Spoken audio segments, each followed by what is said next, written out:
L'Internet établit des connexions entre les ordinateurs dans le monde entier. Il se compose de divers équipements, câbles sous-marins à fibre optique, satellites, machines sur votre bureau ou appareils entre vos mains.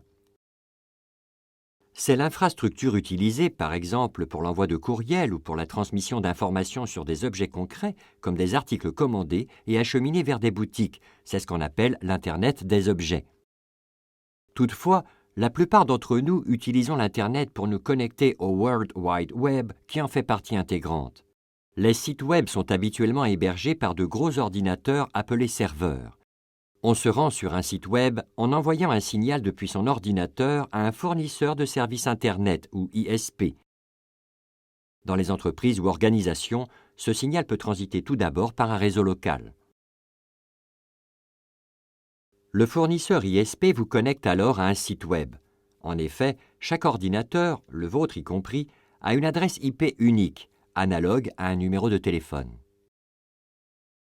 Lorsque vous envoyez ou recevez des informations en ligne, elles ne partent pas sous forme de messages complets et intégral, mais sont divisées en paquets de données expédiés ensemble sur le réseau.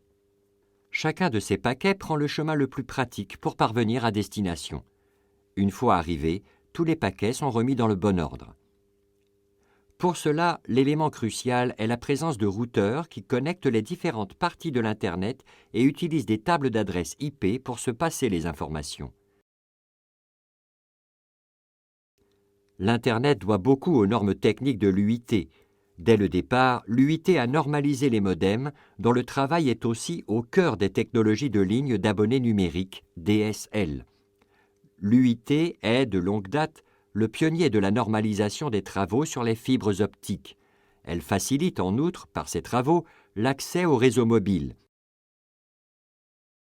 Quel que soit votre parcours en ligne, l'UIT est à vos côtés.